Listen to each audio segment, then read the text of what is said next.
Dua anak cewek-cewek guys. Ini apakah benar anak sekecil ini dan selemah ini perempuan kan? Itu bisa punya kekuatan untuk seperti ninja. Ayahnya dibilang kenapa? Semalam karena kakaknya itu dimarahi sama korban itu. Kita contohin ya, bagaimana contohin ya? 8, 9, 10, 11, 12, 13, 14, 15, 16. Apakah anak sekecil ini nggak takut kalau melihat blood gitu? Aku curiga sih bapaknya yang lakuin, tapi anaknya yang dituduh gitu. Nih. Kasus Faiza Soraya ditustus anak sendiri sampai 20 kali. Tapi apakah benar anaknya pelaku? Curiga nih. Hai, apa kabar? Kembali lagi di Let's Go ya. Nah, jadi ada kasus yang viral banget guys. Yaitu Faiza Soraya yang lagi rame diperbincangkan. Kenapa? Karena kasus ini adalah kasus yang pelakunya anaknya sendiri. Cewek, masih kecil, masih muda. Dan nggak main-main. Ini sampai 20 kali tus-tusan guys. Jadi kenapa sih bisa seperti ini? Karena kita nih banyak yang curiga ya. Apakah benar anak secantik ini, semungil ini, perempuan lagi, itu bisa dendam banget sama ibunya sampai melakukan tindakan sekejam ini? Atau apakah anak ini menjadi tumbal dan kambing hitam dari sebuah misteri kemarahan keluarga? Nah, kita akan bahas ya. Jadi kasus ini ada di Jalan Dwi Kora, Kelurahan Tanjung Rejo, Medan ya, di Sumatera Utara. Korbannya ibu-ibu bernama Faiza Soraya, punya dua anak cewek-cewek guys. Ini masih muda ya, 42 tahun ya. Jadi ini waktu kejadiannya di tanggal 10 Desember 2025 pagi-pagi, subuh-subuh lah. Dan pelakunya adalah anak sendiri yang berinisial A. Nah, ini kita sebutnya A, ini namanya Adek ya gitu. Usianya sekitar 12 sampai 13 tahun. Baru masuk SMP, berarti SMP kelas 1 ya. Nah, jadi kronologinya si Faiza ini ditemukan bersimbah blood ya. Nah, di kamar tidurnya dengan banyak luka tus-tusan. Dan polisi yang ke sana, ke lokasi, itu menangkap anaknya sendiri yang diduga adalah pelaku pembunuhan ini. Karena ditemukan sekitar 20 lebih tus-tusan dan juga sayatan di badan korban, guys. Ini ada di leher, di dada, bahkan di punggung. Nah, pertanyaannya, apakah benar anak sekecil ini dan selemah ini perempuan kan? Itu bisa punya kekuatan untuk seperti ninja? Karena kita nih banyak yang mengira bahwa ini jangan-jangan dijebak gitu loh. Jadi ada beberapa kronologi ya gitu. Nah, jadi let's go kasih tahu aja nih. Ini informasi yang diperoleh ya di kejadian. Diketahui sekitar jam 4 pagi 4.50 saat itu korban bernama Faiza Soraya lagi sama dua putrinya tidur di kamar lantai 1. Sedangkan, nah, suami korban itu lagi di lantai 2. Boboknya di lantai 2, guys, suaminya. Kayak pisah ranjang atau gimana? Nggak tahu juga ya, gitu. Jadi sekitar jam 4.30, putri pertama korban itu teriak, manggil-manggil ayahnya, "Pah, pah," gitu. Sambil menenangkan adiknya yang diduga ya, adiknya nih yang diduga pelaku yang lagi megang peso. Lagi megang peso, guys. Gara-gara mendengar teriakan putri tersebut, ayahnya yang bernama Arham ini turun ke lantai 1 dan melihat istrinya sudah lunglai lemas bersimbah blood. Sejumlah tikaman terlihat di sekujur tubuh korban mengakibatkan tewas seketika. Nah, ini pertanyaan besarnya. Masalahnya, motifnya apa sih? Adek ini kecil-kecil kok marahnya nggak bisa dikontrol. Nah, yang anehnya sebelum tiada, 1 hari sebelumnya, kemarinnya, itu katanya korban, ibunya ya, si ibunya, Faiza Soraya ini, memarahi putri pertamanya, gitu. Dan diduga motifnya adalah adiknya ini kesel sama mamanya. Kenapa marahin kakaknya, gitu. Adiknya ini nggak seneng mamanya marahin kakaknya sendiri. Dan terjadilah tus-tusan itu. Waduh, apakah benar ini adalah motif dari adiknya untuk membela kakaknya yang kemarin dimarahin, tapi baru balas dendamnya hari ini?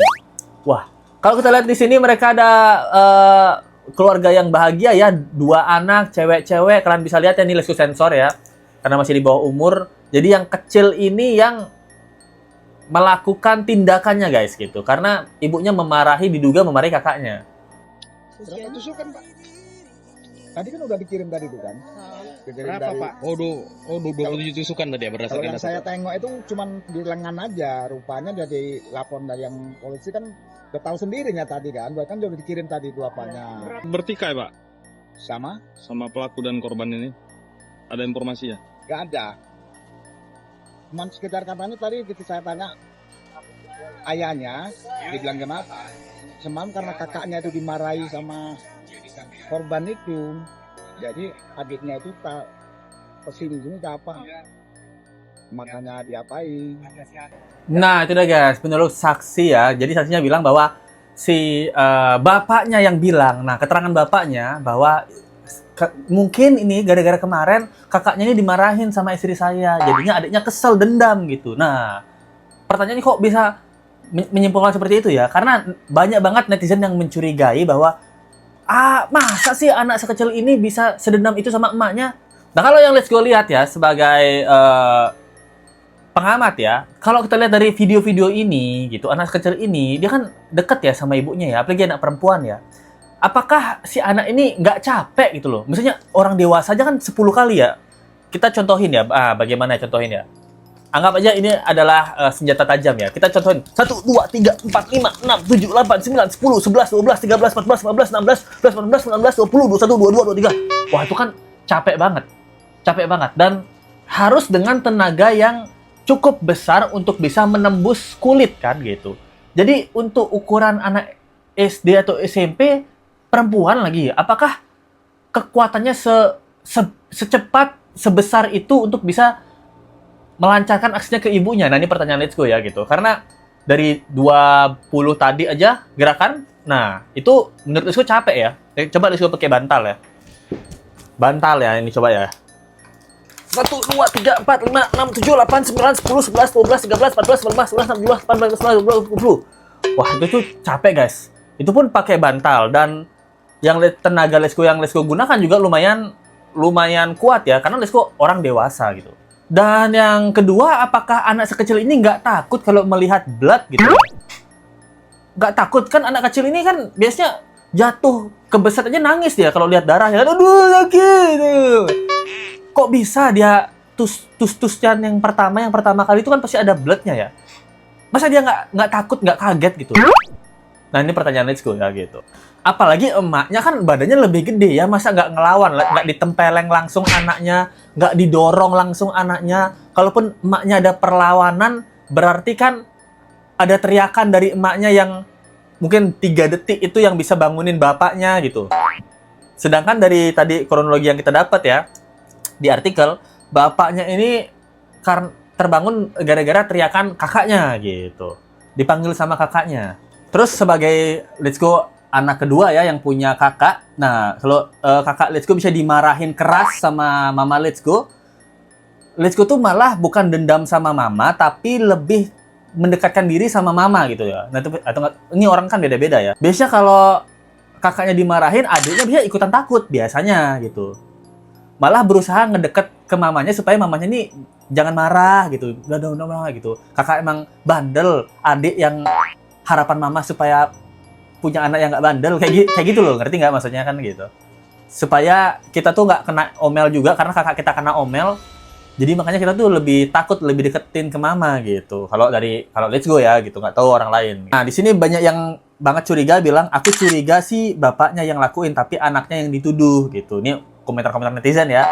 Ada yang bilang juga, subuh kan anak-anak belum sadar, bisa jadi pas udah metong si anak-anak yang ngantuk diarahkan si bapaknya tus ibunya, logika aja. Waduh.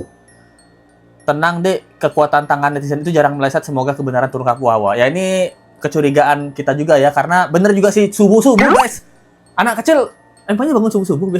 Biasanya kan kita jam 4.30 gitu kan. Biasanya orang tua dulu yang bangunin ya, kayak bangunin sholat gitu, bangunin ke sekolah. Ini kok bisa anaknya bangun dulu, aku bangun. Emaknya lagi bobo, emakku bobo, aku ke dapur ambil pis-pis nih, gitu. Pis-pis dapur gitu kan. Aneh juga sih menurut gue ya gitu. Apakah ada sesuatu yang terjadi?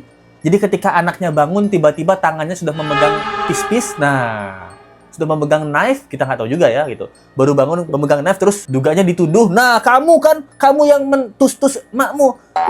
Itu pisau ada di tangan kamu tuh. Kamu pasti tidak sadar gitu. Nah, ini nggak tahu juga ya, itu kaget juga. Yang jadi pertanyaan, ada orang juga bertanya kenapa ayah tidur di lantai 2, ibu di lantai 1 saat kejadian. Nah, kalau ini mungkin karena mereka program KB atau bukan KB ya, KB ya, keluarga berencana. Jadi mungkin kalau sering tidur bareng kan nanti ada anak ketiga gitu bisa jadi kan. Ya, pokoknya kalau tidur tuh pisah-pisah. Karena temen les gue ada yang juga gitu, yang bapaknya beda sendiri kamarnya atau karena bapaknya ngorok gitu.